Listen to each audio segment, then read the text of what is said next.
Hello, my name is Karen Hughes, and I am the Domestic Violence Clinical Services Coordinator at the Life Crisis Center. And I want to welcome you to Life Crisis Today. Today we're going to be talking about being a bystander. And with me is Verneka Cornish. She is our Prevention Program Coordinator. Hello. Hi, good morning, Karen. How are you? I'm good. Welcome. Good. Thank you for having me. Being a bystander. Oh my gosh, the beaches are opening, people are getting back out. And being a bystander where there's problems, whether it be people assaulting each other, getting angry with each other, sexually assaulting. What does it mean to be a bystander? Well, I'm glad you asked. So being a bystander is someone who witnesses possibly a criminal event or an emergency or something that could lead up to a criminal event. And they, through just being there, have the opportunity to help. They have the opportunity to do nothing, or they have the opportunity to actually cause more harm by getting involved. So what I do at Life Crisis Center is I actually have had the opportunity to learn more about bringing in the bystander training and being able to present and facilitate that training to students and faculty at college campuses. So we're hoping to, create awareness behind what a bystander is and hopefully get people on board to, if they see something, to stop and help that person, or to say something, or to get the authorities to hopefully de-escalate the situation. Yeah. When I hear about bystanders, sometimes the connotation bystander, there's positives and negatives. What are some of those? Yeah, so there's a lot of different connotations that you can think of when you hear the word bystander. So some of the pros of being a bystander obviously are helping people, getting out there and creating a space where people realize that this type of aggression, this type of sexual violence is not going to be tolerated. Also, it's going to help impact those social norms. So we want to make sure that we change the way people view what behaviors are acceptable, change the way people view sexual violence and what those behaviors and what those characters are, so that we can address them and hopefully make our community a safer place. Yeah, we want safety. We want people to step up when they can, but also to be safe themselves. Absolutely. If I am this bystander, what tips do you have for me? So the first thing that we do when we go into bystander training is obviously we explain what the bystander is, and we encourage participants to make safe decisions.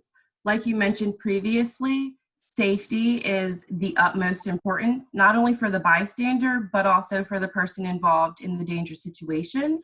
So you have a split second really to make that decision of, am I going to be safe? Am I going to cause more harm? Am I, in a position to help, or am I in a position to cause more harm or hurt? So we encourage people to think about the 4 Ds. Encourage people to, it's really easy, something a little bit, simple to remember, but the 4 Ds are direct, distract, delegate, and to delay. So those are the 4 Ds that we encourage people, and then we give them case scenarios that they'll be able to use those skills and determine, how they were able to be the bystander in that situation. For the 4 Ds, are there tips on each one, or scenario, or something you can tell, take each one and talk about them? Absolutely. So the first D was direct. So if you see something, step in directly. If you feel that you can be safe and not cause further harm, step in and say, you know what, that's not okay. That's not cool. If you see someone in the grocery store and they're being aggressive, maybe saying, sir, that's not okay. That's not appropriate. Or ma'am, maybe you need to, take a deep breath and let's step away. Let's de-escalate the situation. So you're directly intervening into that situation to hopefully de-escalate. The second D is to distract, right? So that one you can be a little bit more creative with. You can, if you see something going on, hopefully maybe you can distract the perpetrator's attention by saying something like, hey, let's all go get pizza, or, hey, let's go to the bathroom. We need to go to the ladies' room if you're in that social setting where that's appropriate. So we also encourage that distract is one of those that is easier, a technique to do when there's drugs and alcohol involved. Persons who are inebriated typically are easily distracted. So if you find yourself in a bar or in a club setting or at a party and you see that someone's being really aggressive and maybe they're under the influence of alcohol, trying to distract them might be a little bit easier because they are under that influence. Next, we have delegate. So delegate is if you see something and there are persons of higher power than you, you can possibly delegate responsibility by getting others to help you that are around in close proximity. That could be having someone else call 911 while you stay with the victim. It could be going to get a store manager if you're in the grocery store. It could, be delegating if you're in the dorm rooms or on campus to an RA or to a faculty member. So there's different ways that you can delegate that responsibility of intervening and being a bystander. If you have other people that are around you that are willing to help, we find that if you ask people to help you, they are more likely to help. So, don't be afraid to ask those that are around you. You, please call 911. Please go get the police. Being direct and asking people is much more effective than just assuming that people are going to step up and help. So then lastly is delay. Delay is one that a lot of people often forget about, but it's actually checking in with the victim after the fact. So if you've assessed and you've made the decision that, I'm not going to be able to de-escalate the situation. I may cause more harm.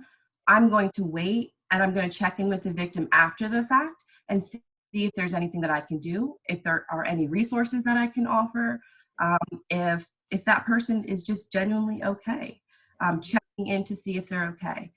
It's also, taking that time. If you see someone upset, crying when you walk by, instead of just walking by and saying, that's not my business, that's not my problem, I've got too much on my plate right now, taking a time to check in with that person, showing that empathy that you really care goes a long way. So that we like to encourage people to, if they don't feel comfortable actively bystanding and actively intervening, then to take that last step and to delay and check in with the victim afterwards.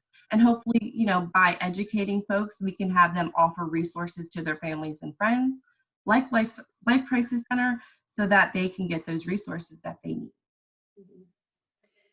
You mentioned bringing in the bystander. That's a training that you do. What is it, and how can somebody get trained if they want to have more training? Absolutely.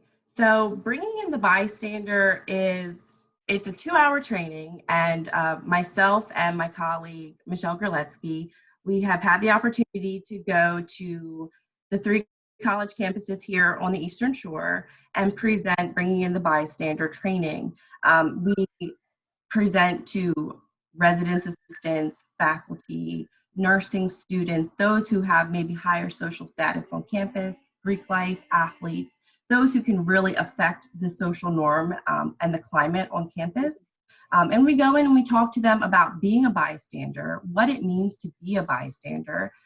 We have them take a look at real life case studies that have happened on college campuses and give them the opportunity to dissect those case studies and really show where they could have been the bystander, how being the bystander could have ultimately changed the results of those particular case studies.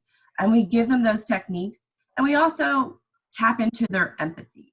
We do empathy building exercises with these folks, so that way they are in tune with, hopefully, wanting to go out there and have a change of attitude, change of perception of what it means to really help people. To if you see something, say something, and try to really make it a space where these types of behaviors aren't tolerated. Yeah. So right now, if campuses are closed, but if they needed to talk to somebody, they could do what? And they maybe just want a one-on-one help on how to be a bystander. What can they do? Absolutely. So we, at Life Crisis, we have our 24-hour chat and hotline that individuals could call to get more tips about being an active bystander. You could absolutely give me a call and get more information about being a bystander. Michelle and I, we go out into the community. We offer our bystander training free of charge. Life Crisis offers services to the community, Wycomico, Worcester, and Somerset counties free of charge. We also offer those services to students of University of Maryland Eastern Shore, Warwick Community College, and Salisbury University. So, you know, if you're looking to be an active bystander, you want to get involved with helping your community, absolutely reach out to us at Life Crisis Center, because the more people that we can get on board with being bystanders, I absolutely believe that we can make, you know, our community a place where this type of behavior isn't tolerated. Right. Well, that's great information, Verneka, and I thank you. I thank you for coming today and talking about this. This is not an easy topic because people, they're not sure they want to step in, but there's a way to do it and to do it safely and helpful others in need. And so thank you. Thank you for being here with us today. Thank you for having me. And I want to thank you for being with us, joining the Life Crisis Center Today program. The Life Crisis Center is available. We do have a 24-hour hotline, and that number is 410-749-HELP. The numbers are 410-749-4357. You can text to chat. And what you do is you chat at 898-211 and put your zip code in, and then that's how you can chat with us. We also have a website at www.lifecrisiscenter.org. Lots of information on there and ways to contact us as well. So thank you, and thank you, PAC 14, for having us.